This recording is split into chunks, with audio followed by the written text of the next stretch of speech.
চিনেন? ওই যে একটা বক্সের মধ্যে মাছগুলো ঘোরাঘুরি করে, দেখেছেন বাসায়? এরা কেন ঘোরে, কখনো জিজ্ঞেস করেছেন নিজেকে যে ওরা কেন একই রাস্তায় বারবার ঘোরে? হ্যাঁ বলেন। ব্রেইনের ধারণ ক্ষমতা এতটুকুই, ও যে রাস্তা দিয়ে যায় ও ভুলে যায় কোন রাস্তা দিয়ে এসেছে। ওই জন্য প্রতিবার এই রাস্তাকে ওর কাছে নতুন বলে মনে হয়। এত স্বল্প জ্ঞান আল্লাহ পাক ব্রেন তাকে দিয়েছে, কিন্তু তারপরেও সে আল্লাহর অবাধ্যতা করে না, কিন্তু সে আল্লাহর ইবাদত করে। ওই মাছও আল্লাহর ইবাদত করে। এখন আমাদের সমাজে এমন কিছু মানুষ দেখতে পাওয়া যায়, জ্ঞান বুদ্ধি মাশাআল্লাহ এমন বলদের পর্যায়ে, যদি বলি কাশ্মীর মনে হচ্ছে জান্নাত, বলবে যে কাশ্মীরকে জান্নাতের সাথে তুলনা করছে। সুবহানাল্লাহ। যাই হোক, আপনাকে যেটা বলছিলাম, যদি এই বিয়ের ডিসিশন আপনি ঠিক রাখতে পারেন, দুনিয়াতে জান্নাতের একটা ফ্লেভার পাবেন ইনশাআল্লাহ। এই সৌভাগ্য নবী সাল্লাল্লাহু আলাইহি ওয়াসাল্লামের হয়েছিল, কারণ তার ঘরে খাদিজা রাদিয়াল্লাহু আনহার মতো একজন স্ত্রী ছিলেন। সারা দুনিয়া তার বিরুদ্ধে, কিন্তু বাসায় গেলে তিনি প্রশান্তির সাথে থাকেন। এটা নিয়ামত না? আর নূহ আলাইহিস সালাম, সারা দুনিয়ার সাথে লড়তে হয়, বাসায় এসে আবার ওয়াইফের সাথে লড়তে হয়। নূহ আলাইহিস সালামের ওয়াইফ কিন্তু ঈমানদার ছিলেন, বুঝছেন দাদা? তো এই যে দুনিয়াতে পরীক্ষা। এখন দেখুন, আপনাদেরকে বলতে যাচ্ছি যে রমাদান আমাদেরকে তাকওয়া শিখিয়েছে, মানে আল্লাহ পাকের সমস্ত নিষেধ বর্জন করা। একটা হাদিস বলি, আপনি বুঝতে পারবেন। আল মুমিন, মুমিন মুসলিম, আল মুমিন আল মুসলিম মান সালিমাল মুসলিমুনা মিন লিসানিহি ওয়া ইয়াদিহি, যার হাত এবং জবান থেকে অন্য মুসলিম নিরাপদ থাকে। আর আল মুহাজির, মুহাজিরকে মান হাজারা মা নাহাল্লাহু আন, আল্লাহ পাক যা নিষেধ করেছেন এখান থেকে সে দূরে থাকে, আল্লাহ নিষেধ থেকে দূরে থাকে। আল্লাহর নিষেধ থেকে দূরে থাকলে পরে তাকওয়ার ফ্লেভার পাওয়া যায়। স্ত্রী ছিল হালাল, আমি ছেড়ে দিয়েছিলাম। পানি পান করা কি হালাল না হারাম? হালাল, কিন্তু রোজা রেখে ছেড়ে দিয়েছে। খাবার খাওয়া কি হালাল না হারাম? হালাল, রোজা রেখে ছেড়ে দিয়েছে। আল্লাহ পাকের হালালগুলো বর্জন করেছে, হারাম কি করতে পারবো? এই জিনিসটার নাম তাকওয়া। রমজান এই শিক্ষা দিয়ে যায় নাই ভাই? বলেন, রমজান এই তাকওয়ার শিক্ষা দিয়ে যায় নাই? অতএব এই শিক্ষাটাকে সারা বছর ধরে রাখবো ইনশাআল্লাহ। পারা যাবে তো ইনশাআল্লাহ? আল্লাহ আমাকে তৌফিক দেখ, আপনাদের সবাইকে তৌফিক দেখ, যেন সারা বছর যে কাজই করব আল্লাহ সন্তুষ্টির জন্য করব, যে কাজই করব নবীর তরিকায় করব, যেই কাজ আল্লাহর নবী এবং আল্লাহ পছন্দ করেন সেই কাজ বেশি বেশি করব, যেই কাজ আল্লাহ নবী পছন্দ করেন না সেই কাজ করব না। সহজ কথা ইনশাআল্লাহ। আল্লাহ আমাকে তৌফিক দেখ, আপনাদের সবাইকে তৌফিক দান। আর এই কাজটা শুধু নামাজে, রোজায়, হজ জাকাতেই না, বরং আপনার ব্যবসা, আপনার সংস্কৃতি, আপনার পরিবার, আপনার রাজনীতি সবখানেই করতে হবে। এই জায়গায় সমস্যা, এই জায়গায় মানুষ মানতে চায় না। এই জায়গায় বাংলাদেশের মুসলমান এখন দুই ভাগে বিভক্ত হয়ে গেছে। একগুলো হয়েছে মুনাফেক মার্কা, একগুলা মুমিন মার্কা। দুইটা মার্কা এখন স্পষ্ট হয়ে গেছে। মুনাফেক মার্কা কারা? নামাজ, রোজা, হজ জাকাত ইসলাম মানতে চায়, এখানে ইসলাম মানতে আমার কোনো আপত্তি নাই, কিন্তু জীবনের অন্যান্য ক্ষেত্রগুলো যেগুলো পড়ে আছে এখানে ইসলামের কথা বলতে আসেন না, খবরদার। সমস্যা এখানে। তো বিশ্বাস করেন, এদের জন্যই কবরের আযাব অপেক্ষা করছে। কবরের আযাব কেন? এমনি এমনি বলি না এই কথাটা। আব্দুল্লাহ বিন উবাই কি চিনেন নাকি? চিনেন? আব্দুল্লাহ বিন উবাই নাম শুনছেন? সূরা তাওবার অনেক বড় একটা অংশ একে কেন্দ্র করে আয়াত নাযিল হয়েছে। আব্দুল্লাহ বিন উবাই কে ছিল বলেন? মুনাফিকের সর্দার, শুধু মুনাফিকের। বলেন তো আব্দুল্লাহ বিন উবাই নামাজ পড়তো কিনা? নামাজ পড়তো কিনা? আব্দুল্লাহ বিন উবাই নবীর সাথে উহুদের মাঠেও যাচ্ছিলেন, নবীর সাথে তরোয়াল নিয়ে উহুদের মাঠে যাচ্ছিলেন যুদ্ধ করতে। রাস্তা থেকে ব্যাক করেছে যদিও বা, যাচ্ছিল তো নাকি? আচ্ছা, আব্দুল্লাহ বিন উবাই মসজিদে গিয়ে নামাজ পড়তো না বাসায় নামাজ পড়তো? কোন মসজিদে? যেই মসজিদে যাওয়ার জন্য আমরা দোয়া করি আল্লাহ আমাদেরকে নবমীতে যাওয়ার তৌফিক দাও, তাই না? ওইখানে কে নামাজ পড়তো? সে নবীকে দেখেছে কি দেখে নাই? নবীর পিছনে নামাজ পড়েছে কি পড়ে নাই? এখন বলেন, তাহলে আব্দুল্লাহ বিন উবাই কেন জাহান্নামে যান? কেন তার কবরের সামনে নবীকে দাঁড়াতে আল্লাহ নিষেধ করলেন? কেন বললেন তুমি যদি 70 বার ইস্তেগফার করো মাফ করবো না? কেন বললেন? বলেন। সমস্যা একটাই, সে প্রকাশ্যে ইসলামের কিছু বিধানকে স্বীকার করলেও মন থেকে পরিপূর্ণ ইসলাম কোশ্চিনকালও স্বীকার করে নাই। এরকম লোক যদি আমাদের মধ্যে কেউ থেকে থাকেন, আমার ওয়াজ যদি আপনার কানে চলে যায়, আল্লাহর ওয়াস্তে আজকে তওবা করে পরিপূর্ণ ইসলামে ফিরে আসেন, আল্লাহ পাক তৌফিক দান। আমল করতে পারেন আর না পারেন, কমসে কম স্বীকার করেন যে হ্যাঁ ইসলাম একটা পরিপূর্ণ জীবন বিধান। জাস্ট স্বীকার করেন। আমল না করলে আল্লাহ মাফ করে দেবে ইচ্ছা। আল্লাহ যদি চান আমল না করলেও আল্লাহ তাকে মাফ করতে পারেন, যার আকীদা স্পষ্ট আছে যে ইসলাম একটা পরিপূর্ণ জীবন বিধান। আল্লাহ আমাদেরকে বোঝার তৌফিক দান। আর আমি এটা খুব ভালো করেই জানি যে এই বর্তমান বৈশ্বিক প্রেক্ষাপটে পরিপূর্ণ ইসলাম 100% পালন করা সম্ভব না। যত বড়ই বক্তব্য দেই না কেন, আমি যত বড় বড় কথাই বলি না কেন, না আমার পক্ষে সম্ভব না আপনার পক্ষে সম্ভব। চোখের জেনা বাঁচবেন কিভাবে বলেন? মেয়েদের ফিতনা বাঁচবেন কেমন করে বলেন? বলেন। সুদের ফিতনা কেমন করে বাঁচবেন বলেন? বলেন। সমাজে মারামারি, কাটাকাটি, রাহাজানি, ছিনতাই, হত্যা, ফিতনার তো শেষ নাই। আপনি বাঁচবেন কিভাবে 100%? এখানে সূরা তালাকের একটা আয়াত আমি আপনাকে বলতে চাই, এতে আপনি আশা পাবেন ইনশাআল্লাহ। সেটা কি? আল্লাহ পাক বলেছেন ফাত্তাকুল্লাহা মাসতাতা'তুম। হে মুসলিম মুমিনরা, তোমরা সাধ্যমতো আল্লাহকে ভয় করে চলো। পারা যাবে না ইনশাআল্লাহ? এরপরে বাকিটা আল্লাহকে বলবো, আল্লাহ আমি চেষ্টা করেছি, আমার ভাইরা চেষ্টা করেছে, আল্লাহ আমরা দিনের আমল করেছি, জ্ঞান অর্জন করেছি, দাওয়াতি কাজ করার চেষ্টা করেছি, আল্লাহ এতটুকু পেরেছি, বাকিটা তুমি মাফ করে দাও। আল্লাহ মাফ করবেন ইনশাআল্লাহ। 99টা খুন করার পর যদি আল্লাহ মাফ করতে পারেন, একজন ব্যভিচারিণী মহিলাকে যদি আল্লাহ পাক এক কুকুরকে পানি পান করানোর জন্য মাফ করতে পারে, আমাকে আপনাকে মাফ করতে পারেন না? অবশ্যই পারেন। তবে চেষ্টাটা আল্লাহ পাক দেখবেন। আল্লাহ পাক আমাদেরকে চেষ্টা করার তৌফিক দান করুন। প্রিয় ভাই, 1 নাম্বার রমাদান দিয়ে গেছে কি আমাদেরকে? তাকওয়া। কি দিয়ে গেছে ভাই? ছেড়ে দিব না সারা বছর ধরে রাখবো? তাকওয়া মানে আল্লাহর নিষেধগুলো পা বেঁচে বেঁচে চলা। আল্লাহর নিষেধ যেখানে সেখানে পা দেওয়া যাবে না। আল্লাহ তৌফিক দান করুন। আমিন। রমজানকে চিরসবুজ করে রাখবো ইনশাআল্লাহ, যেটাকে আমরা বলি এভারগ্রিন রমাদান। রমাদান হবে চিরসবুজ ইনশাআল্লাহ। সারা বছরই রমাদানের ফ্লেভার থাকবে ইনশাআল্লাহ। তখনই হবে জীবনটা কিসের মতো? হ্যাঁ, জান্নাতি মানুষের মতো ইনশাআল্লাহ। তখনই হবে জীবনটা জান্নাতি মানুষের মতো। 1 নাম্বার। 2, রমাদান দিয়ে গেছে প্রিয় ভাই আমাদেরকে আল্লাহর জন্য ত্যাগের শিক্ষা। 2 নাম্বার, আল্লাহর জন্য ত্যাগের শিক্ষা মানে রমাদান মাসে আমরা খাবার ছেড়ে দিয়েছি, স্ত্রী সহবাস ছেড়েছি, পানি ছেড়েছি, মিথ্যা কথা বলা ছেড়েছি, মাপে কম দেওয়া ছেড়েছি। কার জন্য ছাড়ছি ভাই এগুলা? মানুষের জন্যে? স্ত্রী সন্তানের জন্যে? সমাজে মানুষ আমাকে একটা বড় হাজী সাহেব ডাকবে এই জন্যে? কার জন্য ছাড়ছি বলেন তো? এই যে আল্লাহর জন্য ত্যাগের মানসিকতা শিখিয়ে গেছে রমাদান, সারা বছর ধরে রাখবো ইনশাআল্লাহ। রাজি আছি? 1 নাম্বার, শাওয়ালে 6 রোজা রাখবো ইনশাআল্লাহ, সারা বছর রোজা রাখার সওয়াব পাবো। 2 নাম্বার, রমাদানের শিক্ষা ছিল তাকওয়া, সারা বছর তাকওয়া ধরে রাখবো ইনশাআল্লাহ। 3 নাম্বার, রমাদান শিখিয়েছে আল্লাহর জন্য ত্যাগের মহিমা। আল্লাহর জন্য আমরা ত্যাগ করা শিখবো, ছেড়ে দেওয়া শিখবো ইনশাআল্লাহ।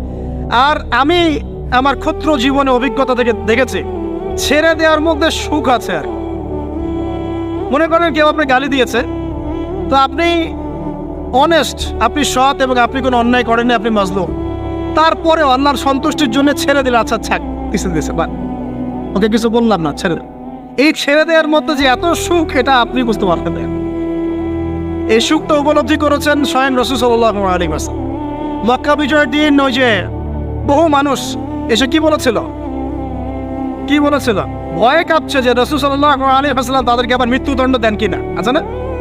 আল্লাহ নবী বললেন যে লা তাসরিবা আলাইকুমুল ইয়াউমা, তোমাদের উপর আজকে আমার কোনো অভিযোগ নাই। ওয়া আনতুম তুলাকা, তোমরা মুক্ত, যাও, ছেড়ে দিল। এটা শান্তি।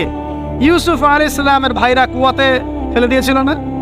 সেখান থেকে মিশরের বাজারে, সেখান থেকে রাজপ্রাসাদে, সেখান থেকে জেলখানায়, জেলখানা থেকে রাষ্ট্র ক্ষমতায়। কি লাইফ ট্র্যাজেডি, লাইফের ট্র্যাজেডি দেখেছেন?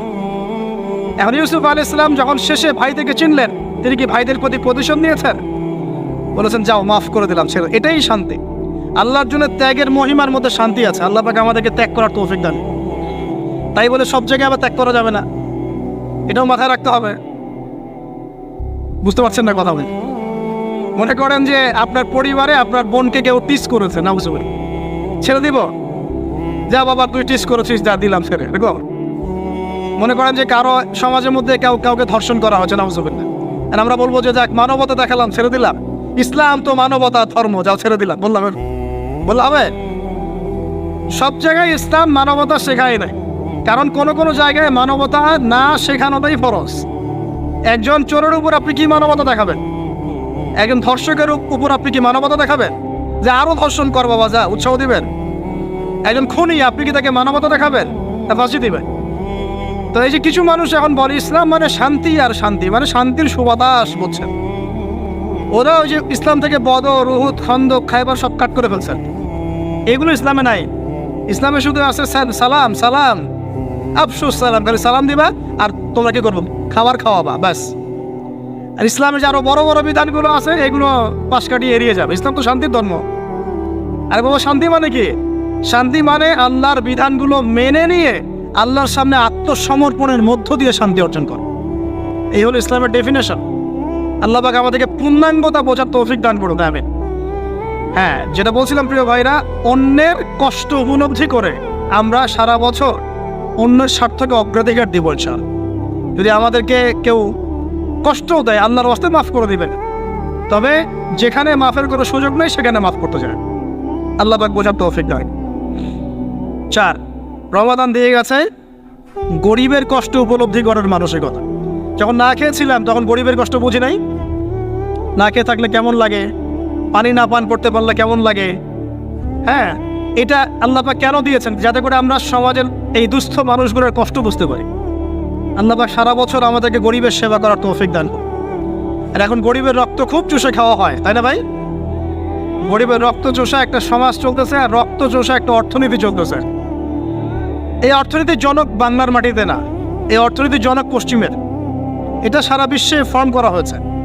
এর মধ্য দিয়ে গরিবের রক্তকারী চুষতে থাকবে, চুষতে থাকবে। কারা চুষবে? পুঁজিবাদীরা। কারা চুষবে? এটা আবার কি? কোনো ওয়াজে তো শুনি নাই পুঁজিবাদ আবার কি জিনিস। এটাকে ক্যাপিটালিজম বলে। পুঁজিবাদ মানে সমাজের একটা অংশের মানুষের কাছে ধন সম্পদ কক্ষীভূত হবে, বাকিরা আস্তে আস্তে গরিব হতে থাকবে দিন দিন। এটা হচ্ছে কিনা? সমাজে এই স্তরবিন্যাসটা বাড়ছে কিনা? এই তো ঢাকা শহরে গিয়ে দেখেন না, বড় বড় কিছু জায়গা, গুলশান, বনানী, বাড়িধারা, এই বসুন্ধরা, দেখবেন খালি টলেস্ট বিল্ডিং, প্রতিযোগিতা প্রতিযোগিতা। আর একটা বড় অংশ দেখবেন খালি বস্তি আর বস্তি আর বস্তি। এই যে দেখছেন তারতম্য, দেখছেন? এটা সারা বিশ্বে হচ্ছে সুদের কারণে। কিসের কারণে ভাই? 1 নম্বর সুদের কারণে, 2 নম্বর দুর্নীতির কারণে, 3 নম্বর হচ্ছে এই যে বোগাস একটা মনিটরি সিস্টেম চলছে এর কারণে।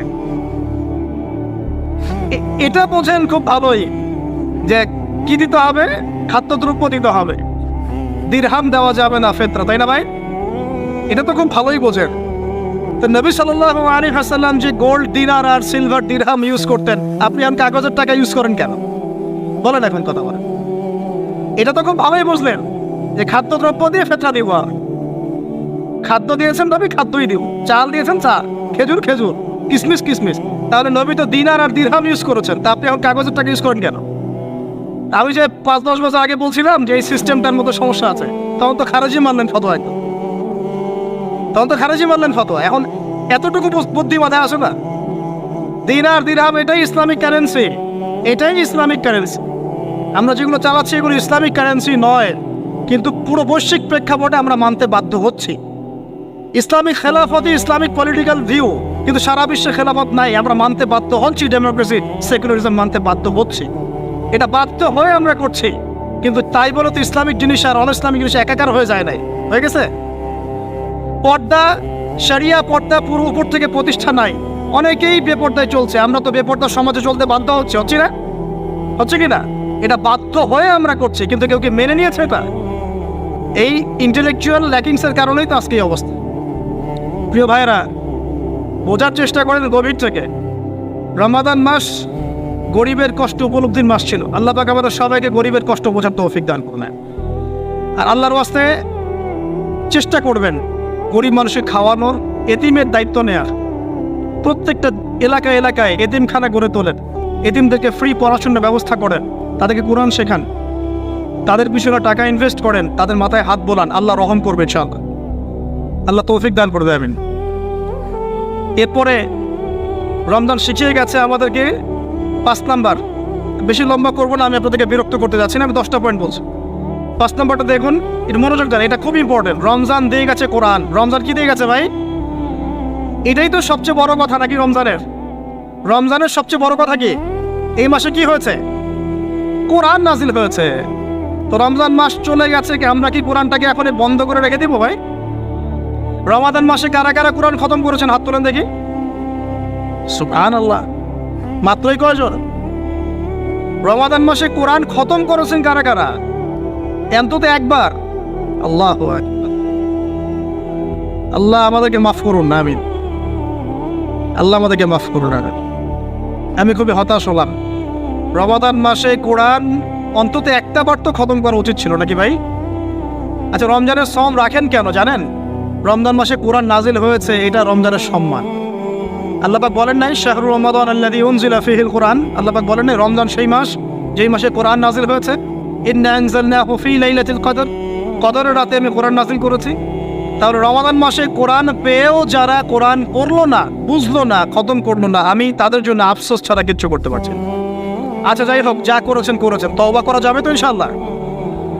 আমার সাথে বলেন আস্তাগফিরুল্লাহ আল্লাযী লা ইলাহা ইল্লা হুয়াল হাইয়ুল কাইয়্যুম ওয়া আতুবু ইলাইহি।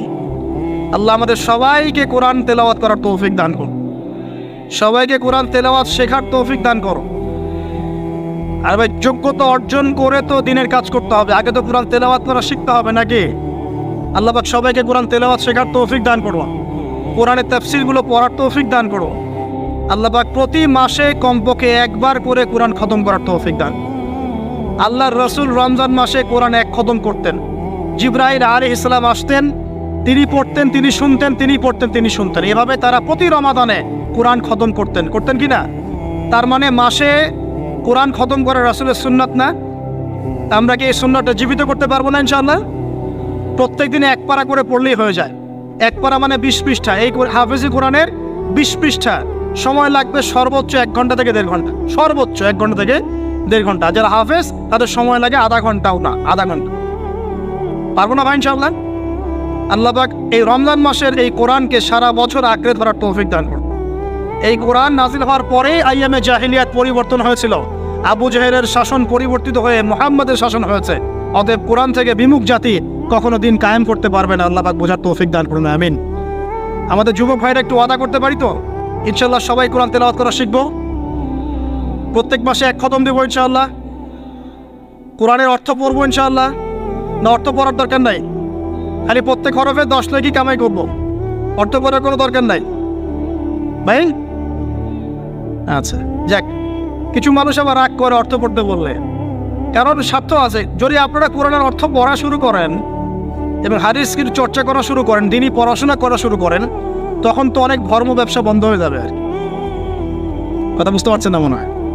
আপনারা যদি শিক্ষিত হওয়া শুরু করেন, কোরআনের A to Z অর্থ পড়া শেষ করেন, হাদিসগুলো পড়া শুরু করেন, ওলামায়ে কেরামের সাথে পরামর্শ করে বইপত্র পড়া শুরু করেন, হ্যাঁ, বিভিন্ন ইসলামিক কোর্সগুলো করতে থাকেন, আস্তে আস্তে আপনার যোগ্যতা বাড়বে। তখন তো আপনি কি করবেন না, ধর্মের নামে বিভ্রান্ত হতে চাইবেন না। অনেকের তখন ধর্ম ব্যবসাটা কি হবে, বন্ধ হয়ে যাবে। অতএব এই কারণে অনেকে চায় না যে মানুষ কোরআনের অর্থ বুঝুক। আমি আমার মন থেকে আপনাদেরকে রিকোয়েস্ট করছি, সবাই কোরআনের অর্থটা পড়ার চেষ্টা করেন। পারা যাবেন ইনশাআল্লাহ ভাই? আল্লাহ আমাকে তৌফিক দেখ, আপনাদের সবাইকে তৌফিক দান। আর কমপক্ষে দিনে এক পারা করে কোরআন তেলাওয়াত করবেন। আল্লাহ মা বোনদেরকে তৌফিক দেখ, আপনাদের সবাইকে তৌফিক দান। এটা হলো 5 নাম্বার। 6 লাইলাতুল কদর মনে আছে? কোন দশকে ছিল? আচ্ছা, কি মনে হয় আপনাদের এবার কদর কততম রাতে ছিল? কি মনে হয় বলেন তো, কে কি বলেন? বেজর তো জানি, কার কার মনে হয় 21 ছিল? কার মনে হয় 23, 27, 29? কার কার কি মনে হয়? আমি আমার জীবনে, এবার আমি আমার অভিজ্ঞতা বলি, আমার জীবনে এইরকম রমাদান আমি কখনো কাটাই নাই। আমার কাছে মনে হয়েছে এই রমজানেও আল্লাহ আমাদের প্রতি নারাজ হয়ে আছে।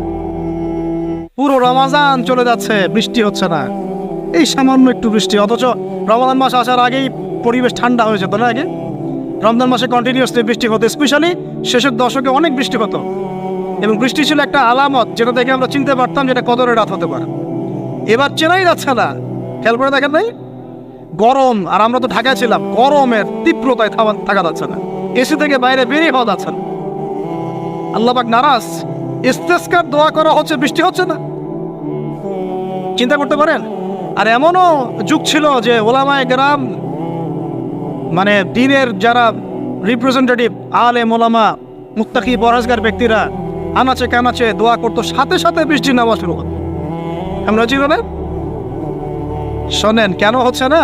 কারণ আমরা হয়তোবা এখনো সেই পর্যায়ের তাকওয়া, সেই পর্যায়ের আল্লাহ ভীতি এখনো অর্জন করতে পারি নাই, যে আমরা দোয়া করলেই সাথে সাথে কবুল হয়ে যায়। হয়তোবা আমাদের ভিতরে অনেক ত্রুটি আছে, এই ত্রুটিগুলো আগে দূর করতে হবে। আল্লাহ পাক তৌফিক দান করুন। আর আমার মনে হয় এমন অনেক মানুষ এই বাংলার জমিনে আছেন যারা যদি এই নামাজের সুযোগ পেতেন তাহলে তারা দোয়া করার সাথে সাথেই বৃষ্টি বর্ষণ, কিন্তু তারা সুযোগ পাচ্ছেন না। এই একজন ছেলে বুঝতে পারছে কথার অর্থটা কি। এমন বহু মানুষ বাংলার মাটিতে আছে, হয় তারা যদি সুযোগ পেত নামাজটা পড়ার হয়তো বা বৃষ্টি হতো। নাই বুঝলেন,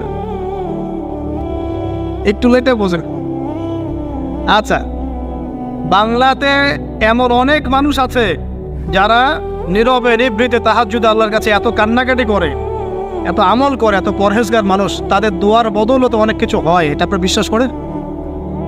বিশ্বাস করতে হয়। আল্লাহ পাকের এই বান্দারা দুনিয়াতে আছে বলেই বহু কিছু হয়। আল্লাহর অনেক আযাব গজব আল্লাহ পাক উঠিয়ে নেন।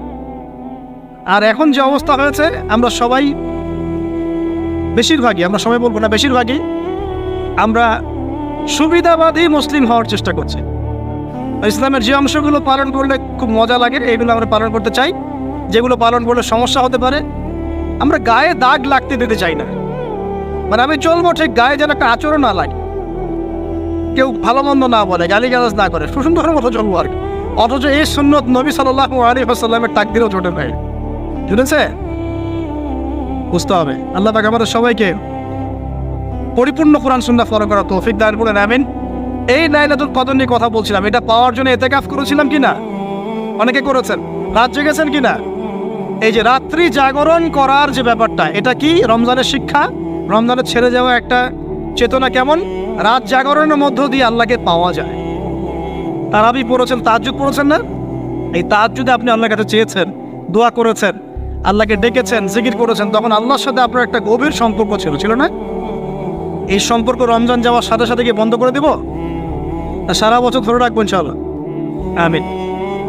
আচ্ছা, 7 নম্বর ভাই, রমাদানে আল্লাহ রাব্বুল আলামিন আমাদের অনেককেই কিন্তু তারাবি পড়ার তৌফিক দিয়েছেন, দেন নাই? এখন তারাবি এবং নামাজের বিষয়টা কেমন ছিল? আমরা একটা ঐক্যবদ্ধভাবে কাজ করেছি না? একসাথে সবাই মিলে তারাবি পড়েছি, একসাথে আমরা সালাত পড়েছি। এই রমজানের এই যে ঐক্যের শিক্ষাটা, এই শিক্ষাটা কিন্তু রমজান চলে যাওয়ার সাথে সাথেই আমরা আবার বিভক্ত হওয়া শুরু করি। আমরা এই তারাবি, সালাত, জামাতের সালাত, সাদাকাতুল ফিতর, ঈদের জামাত, এগুলোর মধ্যে একটা শিক্ষা নিব, সেটা হলো ঐক্যের চেতনা। কিসের চেতনা ভাই? আমরা সমাজের মধ্যে একটা ঐক্য নিয়ে আসার চেষ্টা করবো। আল্লাহ পাক তৌফিক এনায়েত করুন, বলি আমিন। 8 নম্বর, রমজান মাসে আমরা যাকাত দিয়েছি অনেকে, সাদাকাও করেছেন অনেকে। দান সাদাকা বেশি বেশি করেছেন, যাকাত দিয়েছেন, সাদাকাতুল ফিতর দিয়েছেন, মাশাআল্লাহ। এই কাজগুলো কেন করেছেন? যাতে সাদাকার মধ্য দিয়ে আমাদের গুনাহগুলো মাফ হয়ে যায়। আল্লাহ পাক আমাদেরকে এই সাদাকার ওসিলায় কালকে আমাদের মাফ করেন, আরশের ছায়া দেন এবং জান্নাত দান করেন। এই দান সাদাকার সিলসিলাটা, বেশি বেশি দান সাদাকার সিলসিলাটা সারা বছর চালু রাখতে হবে। আল্লাহ পাক তৌফিক এনায়েত করেন। আর এই দান করার সময় খেয়াল রাখবেন দানের টাকা কোথায় যাচ্ছে, খেয়াল রাখবেন আপনার দানের টাকা যাচ্ছে কোথায়, খেয়াল রাখতে হবে। এগুলো সমস্যা চলছে না সমাজে? দান কোথায় করবেন খেয়াল রাখবেন, কোন জায়গায় দান করলে আপনার দানটা সঠিকভাবে ইউটিলাইজ করা হবে এবং ইসলামের পথে এটা কাজে লাগানো হবে, এটা খেয়াল রাখবেন। আপনার দানটা সঠিকভাবে ব্যয় হচ্ছে কিনা। এই জন্য আমি পরামর্শ দিই, আগে আপনি আপনার আত্মীয়দের হক আদায় করেন, গরিব আত্মীয় স্বজনকে বেশি বেশি দান করার চেষ্টা করেন, তাদেরকে যাকাত দেওয়ার চেষ্টা করেন। এরপর ফি সাবিলিল্লাহ, দিনের কাজগুলো যেগুলো হয়, দিনের মসজিদ, দিনের মাদ্রাসা, দিনী মেহনত, দিনী অ্যাসোসিয়েশন, দিনী কোনো প্রজেক্ট, এইগুলোতে আপনি বেশি বেশি দান খয়রাত করার চেষ্টা করেন। আল্লাহ পাক তৌফিক দান করেন, আমিন। 8 নম্বর, 9, তারাবি, তাহাজ্জুদ, নামাজ, এগুলো আমাদেরকে ঐক্যের চেতনা শিখিয়েছে। আমরা শাওয়াল মাস আসার সাথে সাথে যেন এগুলো ভুলে না যাই। এবং ওই যে প্রথমে বলেছিলাম যে রমাদান মাসে কেবলা পরিবর্তন হয়েছে, একটা নতুন জাতির উত্থান ঘটেছে, মানে ইহুদি খ্রিস্টান জাতির সাথে আমরা বিচ্ছেদ ঘোষণা করেছি। এখন সারা বছর আমরা যেন তাদের কৃষ্টি কালচার এগুলো ফলো করা শুরু না করি। কেবলা পরিবর্তনটা মানে কি? মানে ওদের সাথে আমরা চলবো না, আমরা নতুন কেবলা নিয়ে এসেছি, নতুন জাতি আমাদের। এখন আমরা কি আমাদের জীবনের বিভিন্ন ক্ষেত্রে আমরা কি ওদের আদর্শ, ওদের নীতি, ওদের রীতি এগুলো ফলো করতে পারি? পারি না। যদি কেউ করি তাহলে কেবলা পরিবর্তন অর্থ আমরা বুঝতে পারি নাই। এটা আমাদের খুব ভালো করে আয়ত্ত করতে হবে। আর সর্বশেষ যে কথাটা বলতে চাই সেটা হলো, রমাদান মাসে ওই যে বদরের যুদ্ধ হয়েছিল, মনে আছে? ওই যে প্রথমে বলেছিলাম, তো বদরের যুদ্ধটা ছিল জালেমের বিরুদ্ধে মাজলুমের অবস্থা। আবু জেহেলরা জালেম ছিল না, নবী সাল্লাল্লাহু আলাইহি ওয়াসাল্লাম তারা মাজলুম ছিলেন না। এই যে মাজলুমের লড়াই জালেমের বিরুদ্ধে, এটা সারা বছর কন্টিনিউ থাকতে হবে। এটা কেমন? আমাদের সবার নফসই এখন জালেম, জালেম কি না? নফস তো চায় উড়ে বেড়াতে, আল্লাহর বিধান মানতে চায় না, নামাজ পড়তে চায় না, দান সদকা করতে চায় না, যাকাত দিতে চায় না, সব দুনিয়াবি বিষয়ে ব্যস্ত থাকতে চায়। নফসকে আগে কন্ট্রোল করেন, নফসের জুলুমগুলো আগে দমন করেন। পরিবারে বহু জালেম আছে না? পরিবারের মধ্যে জুলুম বন্ধ করেন। তারপরে আস্তে আস্তে অর্থনীতি ব্যবসায় আসেন, এখানে জুলুম আছে না? এই জুলুম বন্ধ করার চেষ্টা করেন। তারপরে সমাজের মধ্যে অনেক জুলুম হয় না? এই জুলুমগুলো বন্ধ করার চেষ্টা করেন। বদরের চেতনা মানে হচ্ছে সর্বস্তরের জুলুমের বিরুদ্ধে মাজলুমের একটা অবস্থান। এই চেতনা রমজান শিখিয়েছে। তো প্রিয় ভাইরা, এই রমাদান চলে গেছে ঠিকই, আমাদের কাছে দিয়ে গেছে প্রথমত শাওয়ালের 6 রোজা, রাখবো তো ইনশাআল্লাহ। দিয়ে গেছে আমাদেরকে তাকওয়া অবলম্বনের মাধ্যমে আল্লাহ ভীতি অর্জন করবো তো ইনশাআল্লাহ। রমাদান দিয়ে গেছে আমাদের সবাইকে যে আমরা গরিবের কষ্ট উপলব্ধি করার চেষ্টা করব। আল্লাহ পাক তৌফিক এনায়েত করুন, আমিন। 4 নম্বর রমজান দিয়ে গেছে আল্লাহর জন্য ত্যাগের একটা মহিমা। আমরা আল্লাহ পাকের জন্য জীবনের সর্বস্তরে ত্যাগ স্বীকার করার মানসিকতা লালন করবো ইনশাআল্লাহ। তো এই যে ঘুমটা আপনি ঘুমাচ্ছেন, ইনশাআল্লাহ আপনার ঘুমটা কি হচ্ছে? ইবাদত হচ্ছে না? আলহামদুলিল্লাহ। আলেম যারা, তাদের ঘুমও ইবাদত। যারা এই যে মুসলিম, মুমিন, মুত্তাকি, আলেম, তাদের ঘুমগুলো কি ইবাদত। এখন ঘুমান শেষ, ঘুমের মধ্যে যদি দুঃস্বপ্ন দেখেন তাহলে আপনি বাম দিকে 3 বার থুতু ফেলবেন, ফেলে আউযু বিল্লাহি মিনাশ শাইতানির রাজিম পড়বেন, পরে পাশ পরিবর্তন করে আবার ঘুমাবেন। এটা হয় না ঘুমের মধ্যে অনেক সময়? অনেকের বোবা ধরে, শ্বাস নিতে পারে না। এগুলো এই জন্যই হয় কারণ তারা ঘুমানোর আগের জিকির আজগারগুলো করেন। নিয়মিত করলে এগুলো সমস্যা ইনশাল্লাহ হবে না। আপনি নিজের ভালো নিজেই বোঝেন, হুজুরের কাছে দৌড়ানোর দরকার নেই এত বেশি। নিজের বাচ্চাকে এত দৌড়ানো, এই কবিরাজ ওই কবিরাজ, ওইখানে তাবিজ, এত তো দরকার নাই। তো নিজের আমল নিজে করেন, দেখবেন আপনি আল্লাহ পাকের পক্ষ থেকে নিরাপত্তার মধ্যে আসবেন ইনশাআল্লাহ। আল্লাহ তৌফিক দান করুন, আমিন। এরপরে ঘুম থেকে উঠলেন, চেষ্টা করবো আমরা ঘুম থেকে ওঠার কয়টার সময়? 5টায় যদি ফজরের নামাজ হয় বা 4:30টায় যদি ফজরের নামাজ হয়, মিনিমাম 4টায় উঠতে হবে। কয়টায়? 4টায়। এই জন্য যদি অ্যালার্ম দেন করিতে, অ্যালার্ম দিবেন প্রত্যেক 1.5 ঘন্টা পর পর। মনে করেন যে আপনি 1.5 ঘন্টা ঘুমাতে যাচ্ছেন, তাহলে 1.5 ঘন্টা পরে অ্যালার্ম সেট করবেন, অথবা 3 ঘন্টা পর, অথবা 4.5 ঘন্টা, অথবা 6 ঘন্টা। মানে 1.5 ঘন্টার গণিতক দিয়ে আপনি অ্যালার্ম সেট করবেন, দেখবেন উঠতে পারবেন খুবই ইজিলি। এতে 1.5 ঘন্টায় আপনার ঘুমের সার্কেলটা পূর্ণ হয়। একটা ঘুমের সার্কেল পূর্ণ হতে আমাদের মাথায় তো রেস্টের দরকার আছে, এটা পূর্ণ হতে 1.5 ঘন্টার মতো সময় লেগে যায়। তো এটা একটা ট্রিক বললাম আপনাদেরকে, আপনি করতে পারেন, উপকৃত হবেন ইনশাআল্লাহ। তো ফজরের নামাজের মিনিমাম আধা ঘন্টা আগে আমাদেরকে ওঠার অভ্যাস করতে হবে। এই যে ঘুমটা ভাঙলো, ভাঙার সাথে সাথে কি করবো? ভাঙার সাথে সাথে আল্লাহ শুকরিয়া, আলহামদুলিল্লাহিল্লাযী আহইয়ানা বা'দা মা আমাতানা ওয়া ইলাইহিন নুশুর। ব্যাস, এই যে ইবাদত হয়ে গেল। এবার আপনি আরেকটা দোয়া পড়বেন, শিখে নেন। আপনি পড়বেন লা ইলাহা ইল্লাল্লাহ ওয়াহদাহু লা শারীকা লাহু লাহুল মুলকু ওয়া লাহুল হামদ ওয়া হুয়া আলা কুল্লি শাইইন কাদির সুবহানাল্লাহ আলহামদুলিল্লাহ ওয়া লা ইলাহা ইল্লাল্লাহ আল্লাহু আকবার লা হাওলা ওয়া লা কুওয়াতা ইল্লা বিল্লাহ আল্লাহুম্মা ইগফিরলি। এটা পড়ার পরে হাত তুলে দোয়া করেন, যা দোয়া করবেন তাই পাবেন ইনশাআল্লাহ। এটা জানতেন? জানতেন না? তো এই দোয়াটা হচ্ছে দোয়া কবুলের অস্ত্র। ঘুম থেকে ওঠার পর যদি এই দোয়াটা করে দোয়া করেন, ইনশাআল্লাহ দোয়া কবুল হয়ে যাবে ইনশাআল্লাহ। আমাদের জীবনে চাওয়া পাওয়ার কি অভাব আছে? প্রচুর চাওয়া পাওয়া। বৈধ চাওয়া পাওয়াগুলোকে পাওয়ার জন্য আল্লাহর সাথে সম্পর্ক করতে হয়, আর আল্লাহ পাকের সাথে সম্পর্কে কিছু ওসিলা, মাধ্যম লাগে। এই দোয়াগুলো হলো মাধ্যম, আমলগুলো হচ্ছে মাধ্যম। তো আল্লাহ পাক যেমনটা বলেছেন, ফাযকুরুনি আযকুরকুম ওয়াশকুরুলি ওয়া লা তাকফুরুন, তোমরা আমাকে স্মরণ করো, আমিও তোমাদেরকে স্মরণ। আল্লাহ পাক তো এভাবে বলেছেন, যখন একজন মানুষ মনে মনে আমাকে ডাকে, আমিও মনে মনে ওকে স্মরণ করি। মনে করেন আপনি মনে মনে আল্লাহকে বলছেন, আল্লাহ আমি অসুস্থ, আমাকে শেফা দাও, বা আমার রিজিকের টেনশন আছে, আমার রিজিকের টেনশন দূর করে দাও, আল্লাহ আমাকে হেফাজত করো, আল্লাহ আমাকে দিনের জ্ঞান দাও, তোমার আনুগত্য করার তৌফিক দাও। এই যে মনে মনে আপনি আল্লাহকে ডাকছেন, নিঃসন্দেহে ওই মুহূর্তে আল্লাহ পাক আপনাকে স্মরণ করছে। সাত আসমান ভেদ করে আরশের উপর থেকে আল্লাহ পাক আপনাকে স্মরণ করছেন। আল্লাহ পাক বলছে, যখন একজন মানুষ জনসমক্ষে আল্লাহকে স্মরণ করে, যেমন আমরা এখন করছি, জনসমক্ষে সবার সামনে আল্লাহর কথা আলোচনা করছি, আল্লাহ পাক বলছেন আমিও তখন এর চেয়ে অনেক উত্তম জনসমাবেশে ওই বান্দাদের কথা স্মরণ করি। এই মুহূর্তে আল্লাহ পাক আমাদের কথা স্মরণ করছেন। আমাদের কোনো ফিলিংস আছে? আল্লাহ আমাদের কথা স্মরণ করছেন। ওই যে যুবক ছেলে বসে বসে ফোন টিপছে, কোনো ফিলিংস আছে?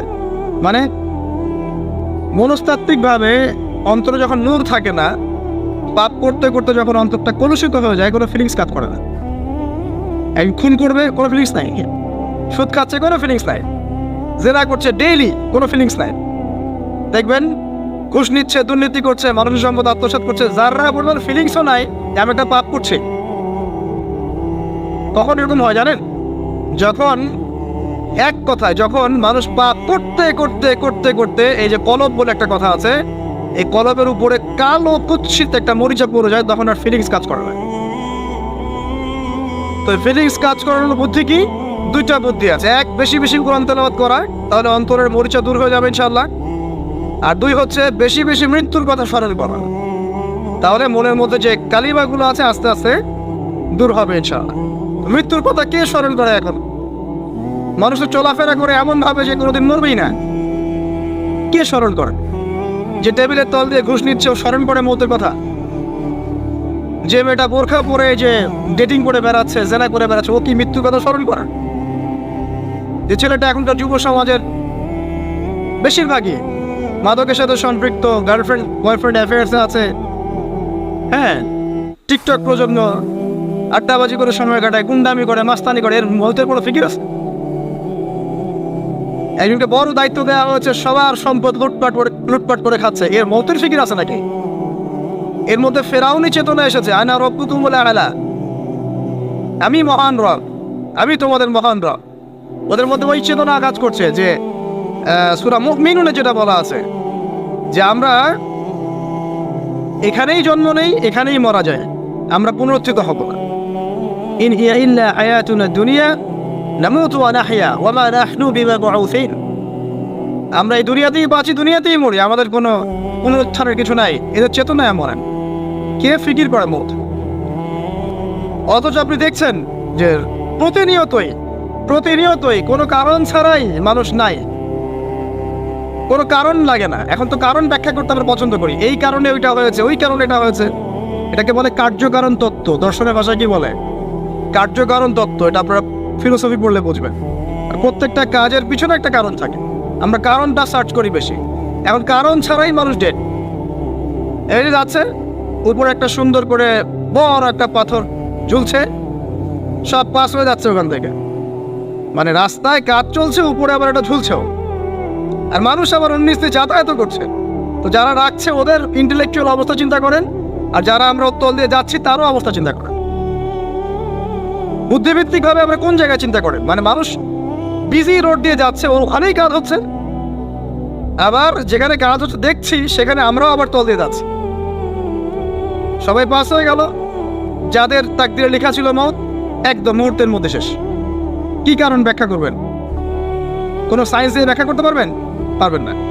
ওই ময়মনসিংহে ওই যে মহিলারা যাচ্ছে, ট্রাক মেরে দিয়ে চলে গেল, মহিলার পেট থেকে বাচ্চা ফেটে পেট ফেটে বাচ্চা বের হয়ে গেল, বাচ্চা জীবিত, মা ডেড। সায়েন্স দিয়ে ব্যাখ্যা করতে পারবেন? এটাই তাকদির। একেই বলে তাকদির, যেটাকে সায়েন্স দিয়ে ব্যাখ্যা করা যায় না, বিজ্ঞান দিয়ে ব্যাখ্যা করা যায় না। এরকম ঘটনা কত ঘটছে অহরহ। দুজন বসে আছে, হাজব্যান্ড ওয়াইফ, হাজব্যান্ডের যাওয়ার কথা, হাজব্যান্ড ওয়াইফের গাড়িতে বসছে, আর ওয়াইফ হাজব্যান্ডের গাড়ি ড্রাইভ করছে। আর এই হাজব্যান্ডের দুশ্মন যে ছিল, সে টার্গেট করেছিল যে ওই লোকটাকে গুলি করে মারবে রাস্তায়। যেহেতু ওয়াইফ হাজব্যান্ডের গাড়ি ড্রাইভ করছে, রাস্তায় ওয়াইফ ডেড, হাজব্যান্ড জীবিত। তাকদির। তো তাকদিরকে কি আপনি এই ভাগ্যটা কি আপনি সায়েন্স দিয়ে ব্যাখ্যা করতে পারবেন? সম্ভব? অহরহ এরকম মৌতের ঘটনা ঘটছে। তারপরেও দেখবেন যুবকদের এই বিলাসিতা, এই মানে আড্ডাবাজি, মেয়েদের পিছনে ঘোরা, এই যে মাদক সেবন করা, টিকটক করা, বুদ্ধি প্রতিবন্ধী প্রজন্মের মতো, এগুলো থামছে না। কোনো শিক্ষাই তারা নিতে যাচ্ছে না। বয়স হয়ে গেছে, অনেক বয়স, দেখবেন ওই যে চায়ের দোকানে বসে ক্যারাম খেলছে, বুড়া মানুষ, তার হায়াতের কতদিন বাকি আছে আল্লাহ ভালো জানেন। দেখবেন দিব্যি কোনো টেনশনই নাই, ক্যারাম বোর্ড খেলছে, ওখানে লুডো খেলছে। দেখেন আর যে আপনাদের গ্রামাঞ্চলে যে চায়ের স্টলগুলো আছে, দেখবেন ওই যে টিভি ছেড়ে রেখে দিবে, ঘন্টার পর ঘন্টা টিভি চলছে, মানুষ চা খাবে 1 কাপ আর টিভি দেখবে 5 ঘন্টা। ওর যে হায়াতের কোনো মূল্যই তার কাছে নাই, যে আল্লাহ পাক তাকে একটা সময় দিয়ে পাঠিয়েছেন, কোনো ফিলিংসই নাই। অথচ মানুষ প্রতিদিন, দিনে রাতে, প্রত্যেক দিন মানুষ অহরহ মারা যাচ্ছে। যাদের ভিতরে মৌতের চিন্তা আছে তারা কিন্তু পাপ কম করলেও ফিরে আসে আল্লাহর দিকে, কারণ তাদের প্রতি মৌতের ফিকির আছে। আর যাদের মৃত্যুর কোনো চিন্তা নাই, তারা এই রাজনীতি বলেন, অর্থনীতি বলেন, সমাজনীতি বলেন, আর এই পরিবার আর ধর্ম বলেন, সমস্ত ক্ষেত্রে পাপ করে বেড়াবে, কোনো ফিকির নেই। আল্লাহ পাক আমাদেরকে মৌতের ফিকির করার তৌফিক দান করুন এবং পরকালের জীবনটাকে আসল জেনে দুনিয়ার কাজগুলো করার তৌফিক আল্লাহ পাক দান। আসেন, তো এবার আপনি শুকরিয়া আদায় করছেন, আলহামদুলিল্লাহ ইল্লাযী আহইয়ানা বা'দা মা আমাতানা ওয়া ইলাইহিন নুশুর। আধা ঘন্টা আগে ঘুম থেকে উঠেছেন, এখন কি করবেন? বাথরুমে যাচ্ছেন। এই বাথরুম করাটাকে দুনিয়াবি কাজ না? এই কাজটা ইবাদত হবে যদি আমি ঢোকার সময় বাম পা দিয়ে ঢুকি আর বলি, কি বলি? আল্লাহুম্মা ইন্নী আউযু বিকা মিনাল খুবসি ওয়াল খাবাইস। এখন বাথরুম করতে আপনার 10 মিনিট লাগুক আর 15 মিনিট লাগুক আর 5 মিনিট লাগুক, এই পুরো সময়টা নেকি পাবে না।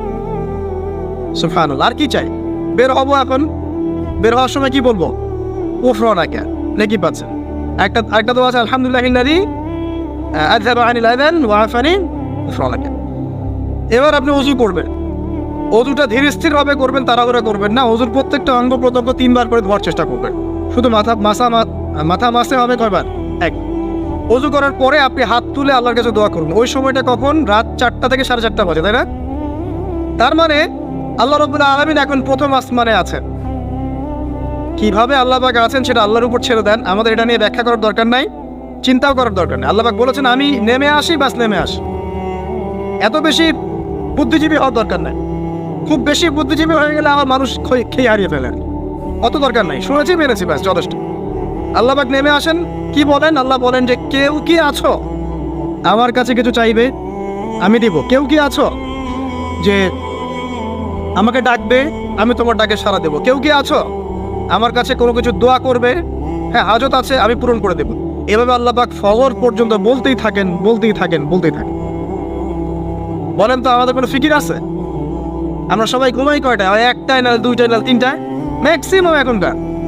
আমি যে বিষয়টা নিয়ে কথা বলছি এটা খুবই কঠিন। 9টা থেকে 10টার মধ্যে বা 11টার মধ্যে ঘুমাতে হবে, এটা খুবই কঠিন বিষয় এখনকার জেনারেশনের কাছে।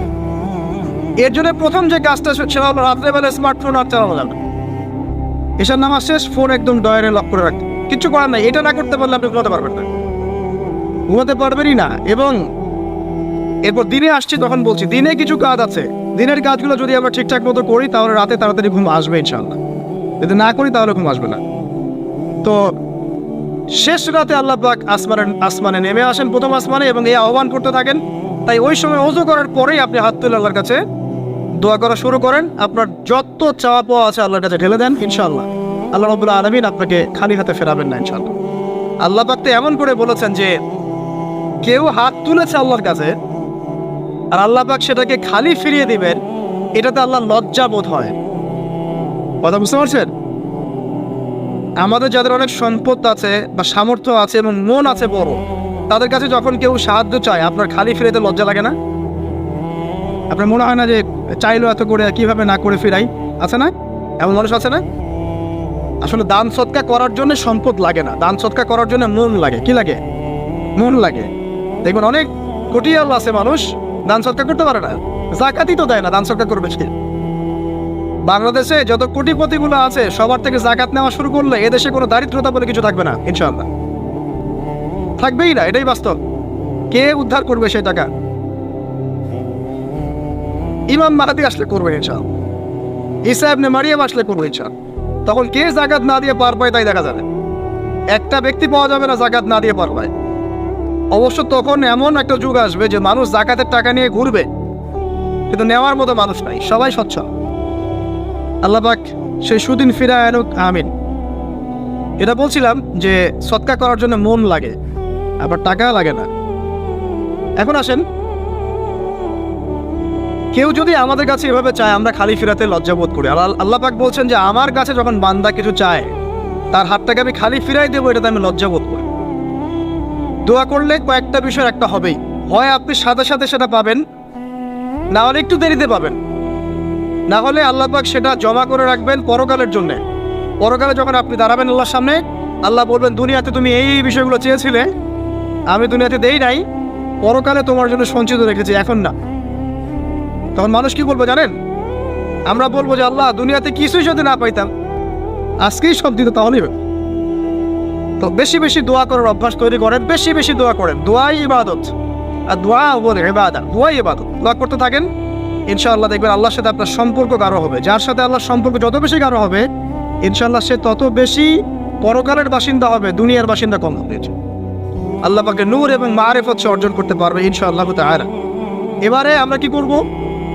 এবার মিনিমাম 2 রাকাত নামাজ পড়ার চেষ্টা করেন।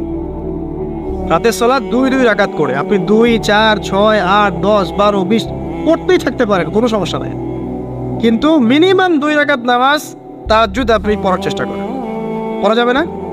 আর নামাজটাকে তাড়াহুড়া করবেন না, কাইন্ডলি আল্লাহর ওয়াস্তে তাড়াহুড়া করুন। রিল্যাক্সে কেরাত করেন, রুকুতে সময় দেন, সেজদায় সময় দেন, 2 সেজদার মাঝখানে সময় দেন, শেষ বৈঠকে দোয়াগুলো করেন, তারপর ধীরে স্থিরভাবে সালাম ফিরান, হাত তুলে দোয়া করেন, সময় দেন। কারণ আমি কি বলছি, সূরা জারিয়াতে 56 নম্বর আয়াতে আল্লাহ পাক বলেছেন দুনিয়াতে পাঠিয়েছি শুধু আল্লাহর ইবাদত করার জন্য। তো যে কারণে এসেছি, এটাতে এত তাড়া কিসের?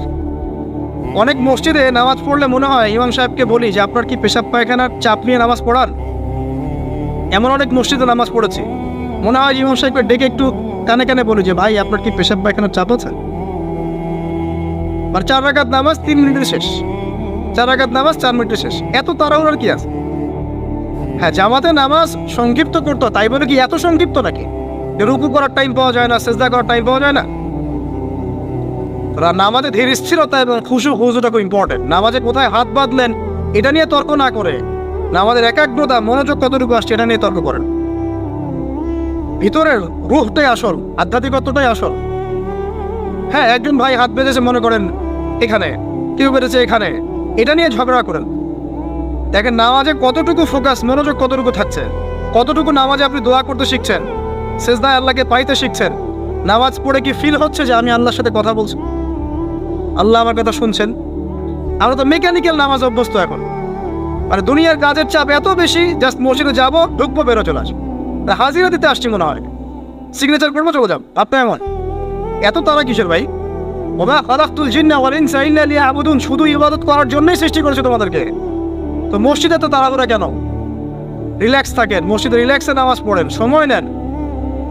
ফজরের নামাজ পড়ার আগে আপনি বাসার থেকে 2 রাকাত সুন্নত পড়ে আসতে পারেন, এটা আরেকটা ভালো আমল। কারণ নবী সাল্লাল্লাহু আলাইহি ওয়াসাল্লাম সুন্নত নামাজগুলো কি করতেন?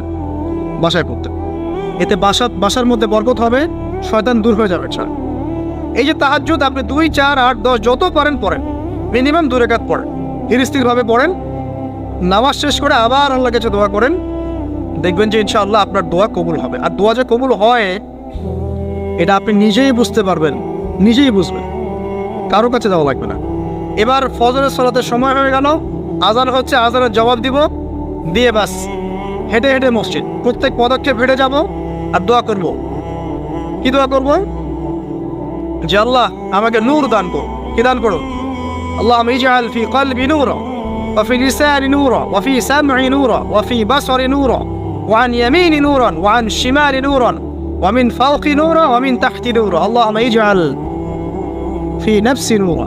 মানে এর অর্থ হচ্ছে আল্লাহ আপনি আমার ডানে বামে সামনে পিছনে শরীরে আত্মায় দেহে সবখানে আল্লাহ আপনার নূর দান করুন।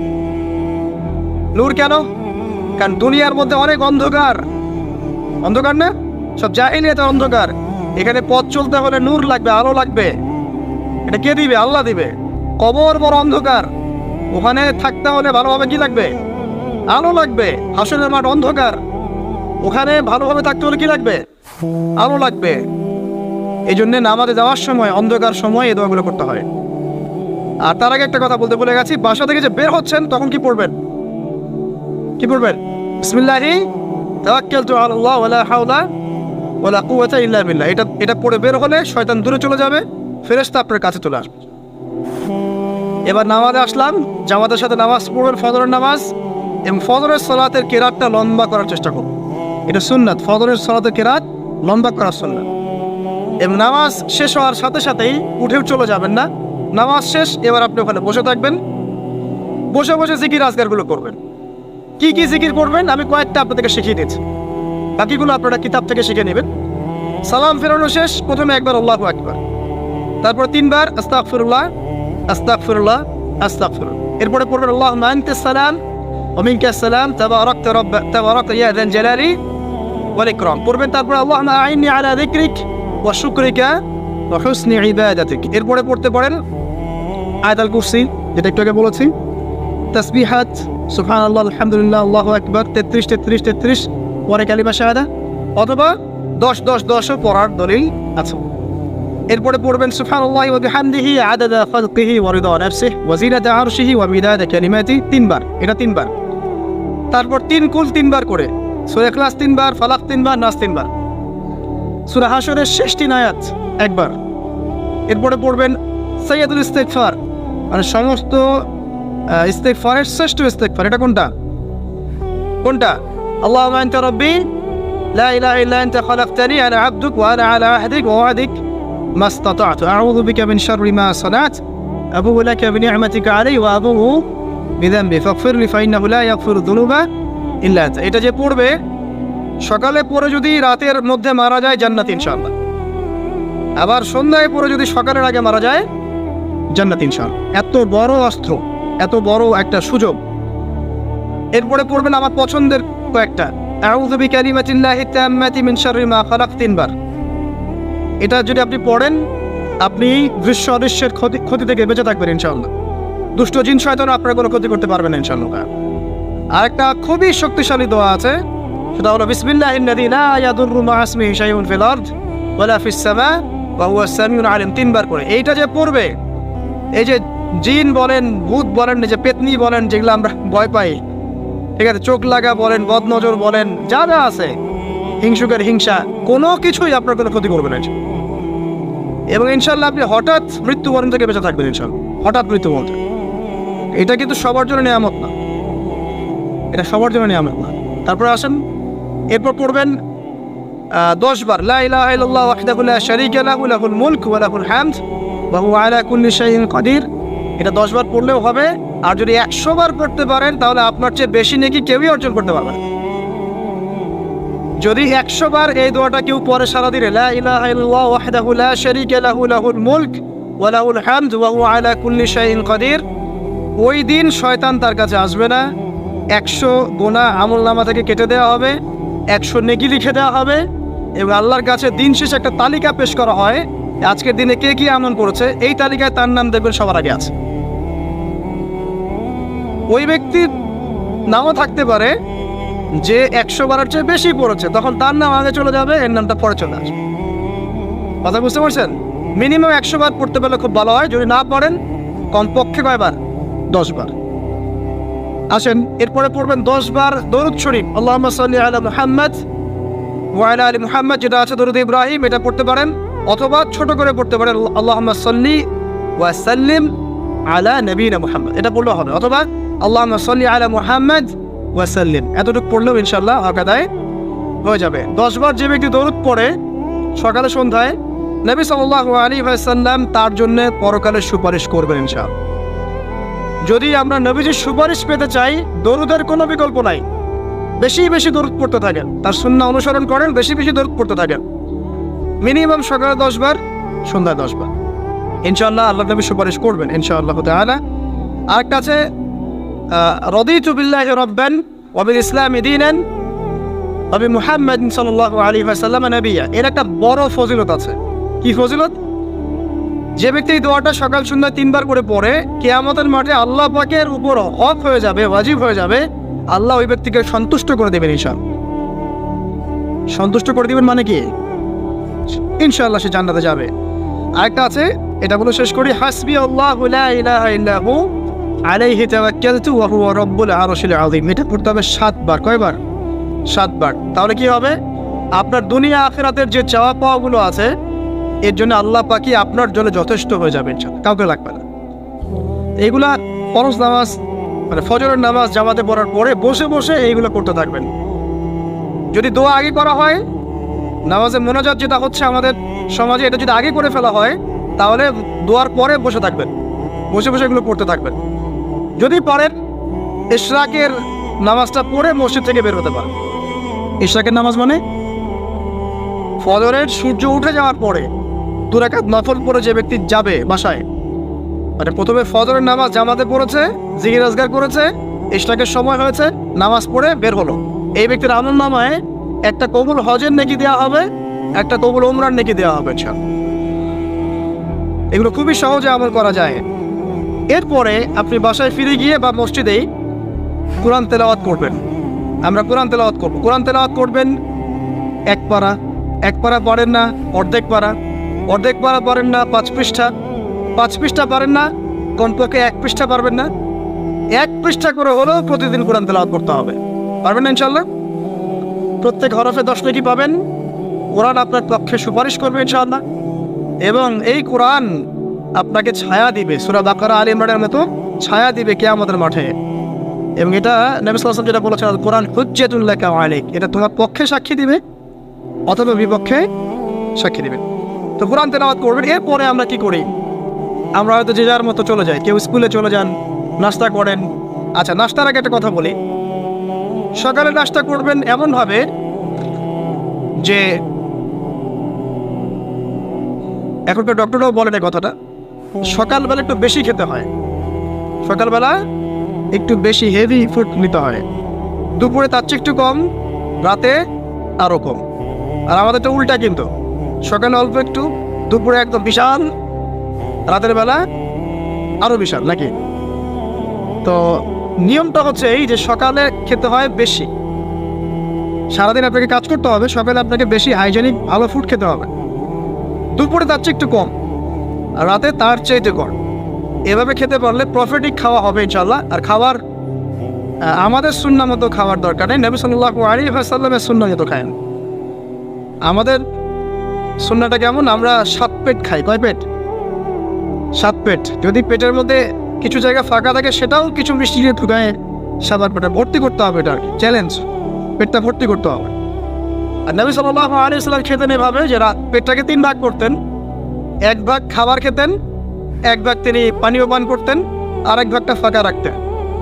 আপনি এভাবে খাওয়া শুরু করেন, দেখবেন আপনি ফিজিক্যালি ফিট ফিল করছেন এবং আপনি ক্লান্ত হচ্ছেন কম, অলসতা কম আসছে কাজে, আপনি এনথুজিয়াজম পাবেন ইনশাআল্লাহ তাআলা। তো খাবারের ব্যাপারটা সতর্ক থাকে। আর এই যুগে খাবারের মধ্যে প্রচুর ভেজাল আছে, চেষ্টা করতে হবে ম্যানুফ্যাকচার্ড খাবারগুলো বাদ দিয়ে হোমমেড যে ফুডগুলো আছে, হোমমেড ফুড মানে বাসায় যেগুলো আমরা তৈরি করি, ফ্রেশ হাইজেনিক ফুডগুলো খাওয়ার চেষ্টা করতে হবে। স্পেশালি বাচ্চাদের ব্যাপারে সতর্ক থাকতে হবে। বাচ্চা থেকে তরুণদেরকে এমন কোনো খাবার খাওয়া যাবে না যে খাবারটা খেলে আপনি অসুস্থ হয়ে যান, আপনার স্ট্যামিনা কমে যায়, আপনি ফিজিক্যালি দুর্বল হয়ে পড়েন। এটা খুব খেয়াল রাখবেন। খাবার এই যে আপনারা যে গ্রাম অঞ্চলে থাকেন, আপনারা সৌভাগ্যবান একদিক থেকে যে আপনারা ফ্রেশ খাবার উৎপন্ন করে খেতে পারেন। শেষ জামানায় খাবারের মধ্যে খুব ভেজাল আসবে, এটা বিভিন্ন হাদিস দিয়ে মেলানো যায়, আমি ওদিকে যাচ্ছি না। তো কনক্লুশন বললাম, শেষ জামানায় খাবারে প্রচুর ভেজাল আসবে। ওই ভেজালগুলো থেকে দূরে থাকতে হলে আমাদেরকে হাইজেনিক ফুডের দিকে ফোকাস করতে হবে এবং প্রোডাক্ট খাবার উৎপন্ন করে খেতে পারলে খুব বেশি ভালো হয়, না পারলে রুট লেভেল থেকে খাবার নিয়ে আসতে হবে। আর অ্যাটলিস্ট ম্যানুফ্যাকচার যে খাবারগুলো বাজারে ঘোরাফেরা করে এগুলো অ্যাভয়েড করতে হবে। আল্লাহ পাক বোঝার তৌফিক দান করুন। আমি আর লম্বা করছি না, শেষ করে দিচ্ছি ইনশাআল্লাহ। লেখাপড়া এবং ওয়ার্কের বিষয়গুলো বলছিলাম যে আমরা যারা লেখাপড়া করব, প্রফিটিক লাইফস্টাইল করতে হলে এবং প্রোডাক্টিভ মুসলিম হতে হলে লেখাপড়াটা করতে হবে আল্লাহ সন্তুষ্টির জন্যে। চাকরি বাকরি, ব্যবসা বাণিজ্য যাই করে, কৃষিকাজ, সব কিছুর উদ্দেশ্য হবে কি? আল্লাহ সন্তুষ্টি অর্জন করে এবং ওই ক্ষেত্রে সৎ থাকা, কাউকে না ঠকানো, মাপে কম না দেওয়া, দুর্নীতি না করা, ঘুষ না নেওয়া। তাহলে আপনার জীবনের প্রত্যেকটা কাজই কি হবে? ইবাদত হিসেবে গণ্য হবে ইনশাআল্লাহ তাআলা। শেষ করার আগে আমরা জোহরের ওয়াক্তে চলে আসছি। আপনি আপনার জব সেকশনে কাজ করছেন, নামাজের ওয়াক্ত হলো, নামাজ পড়ে নেবেন। আচ্ছা, নামাজের আগে আপনি 4 রাকাত সুন্নত পড়বেন, শেষে 2 রাকাত। চেষ্টা করবেন দিনে 12 রাকাত সুন্নত পড়ার জন্য। ফজরের আগে 2, জোহরের আগে 4, পরে 2, 6 আর 2 8, মাগরিবের পরে 2, এশার পরে 2। এই যে মোট 12 রাকাত সুন্নাত যে ব্যক্তি নিয়মিত পড়বে, জান্নাতে আল্লাহ পাক তার জন্য একটা ঘর নির্মাণ করবেন ইনশাআল্লাহ তাআলা। প্রতিদিন একটা ঘর, প্রতিদিন একটা করে ঘর আপনি পেতে পারেন মাত্র 12 রাকাত নফল বা সুন্নাত আদায় করার মধ্য দিয়ে।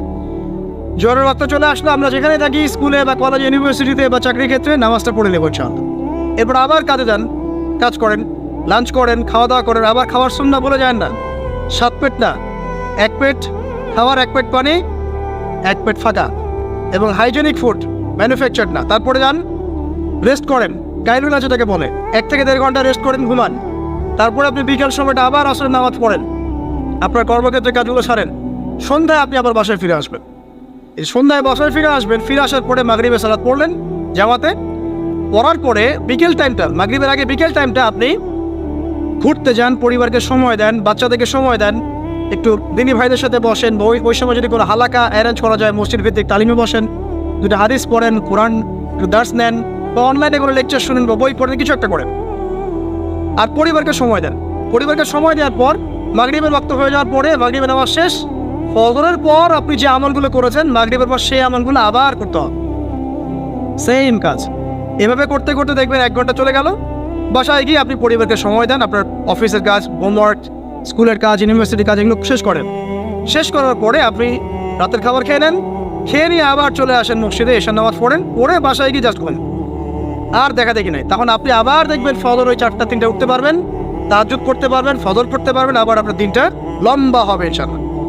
এভাবে 1 দিন 2 দিন না, সপ্তাহে 7 দিন, মাসে 30 দিন, বছরে 365 দিন যখন এই প্রজন্ম কাটাতে পারবে, আমরা কাটাতে পারবো, তখন আমাদের মুখে মানাবে দিন ইসলাম প্রতিষ্ঠার কথা। তার আগে আমাদের মুখে এসব কথা মানায় না। এখন আমাদের মুখে এসব কথা এখন মানাচ্ছে না, কারণ আমরা তো আমলই করছি না, আমাদের ঈমান আকীদা ঠিক নাই, আমাদের প্রফেটিক লাইফস্টাইলই তো নাই, নবী সাল্লাল্লাহু আলাইহি ওয়াসাল্লামের মতো লাইফস্টাইলই তো নাই আমাদের। তাহলে আমাদের দ্বারা কেমন করে দিনের পতাকা আল্লাহর জমিনে প্রতিষ্ঠিত হবে বলেন তো দেখি। এভাবে যখন একটা উম্মাহ গড়ে উঠবে, খুবই ডিফিকাল্ট, এটা কিন্তু অনেক বড় চ্যালেঞ্জ হবে। এটাই সবচেয়ে বিগ টাস্ক, যে এই আমরা যারা আছি, আমাদের ইয়াং তরুণ প্রজন্ম, আমাদের মা বোন, বাচ্চা কাচ্চা এবং আমাদের বৃদ্ধ, সবাই মিলে যখন এইভাবে মুভ করবে, তখন দেখবেন একটা জাতি সকাল থেকেই সজাগ, সকাল থেকেই জাতি সজাগ। যেমন একটা চমৎকার একটা আইন করা হয়েছে না, রাত 8টায় সব বন্ধ, খুবই ভালো কথা। কেউ অ্যাপ্রিসিয়েট করুক না করুক, আমি শুরুতেই বলেছি আলহামদুলিল্লাহ, খুব ভালো। অ্যাটলিস্ট এখন 10টায় ঘুমাতে পারবো, তারপরেও দেখবেন 3টার আগে ঘুমাচ্ছে না। কিন্তু আপনি মদিনায় গিয়ে দেখবেন ফজরের পর থেকেই সব কিছু লাইভ, স্কুল, কলেজ, দোকান পাট, অফিস সব ওপেন। কারণ আমাদের উম্মত, এই উম্মতের জন্য ফজরের পরের সময়টাতেই বরকত রাখা হয়েছে। যে সময়টা আমরা পাই না, আমাদের সকাল হয় 11টায়, আমাদের সকাল হয় 10টায়, কর্মক্ষেত্র শুরু হয় 10টায়। এই জন্য সকাল ওই যে 5টা থেকে 10টায় এই বরকতটা আমরা পাই না। এভাবে যদি আমরা নিয়মিত 24 ঘন্টা কাটাতে পারি, ওই যে আয়াতটা প্রথমে বলেছি, ওয়ামা খালাকতুল জিন্না ওয়াল ইনসা ইল্লা লিয়াবুদুন, আমি জিন এবং মানুষকে শুধুমাত্র আমার ইবাদত করার জন্যই সৃষ্টি করেছি। এই আয়াতটার হক আদায় হবে ইনশাআল্লাহ, ব্যক্তি জীবন সুন্দর হবে ইনশাআল্লাহ, আমাদের পরিবারগুলো সুন্দর হবে ইনশাআল্লাহ, আমাদের যুব সমাজ একটা গতি পাবে, হ্যাঁ, এবং তারা প্র্যাকটিক্যাল বাস্তব বিষয়গুলোকে নিয়ে ব্যস্ত থাকবে, অবাস্তব অনেক জিনিসগুলো পিছনে ছুটবে না। আমাদের সমাজটা সুন্দর হবে ইনশাআল্লাহ। আস্তে আস্তে দেখবেন উম্মার একটা বড় অংশ ইনশাআল্লাহ আযজা ওয়া জাল আগামী দিনগুলোতে দিনকে এগিয়ে নেওয়ার জন্য এবং দিনকে আল্লাহর জমিনে প্রতিষ্ঠার জন্য শক্তি, মেধা, মেনন, তাদের এনথুজিয়াজম সব কিছু আল্লাহর সন্তুষ্টির জন্য ঢেলে দেওয়ার প্রয়াস পাবে ইনশাআল্লাহ।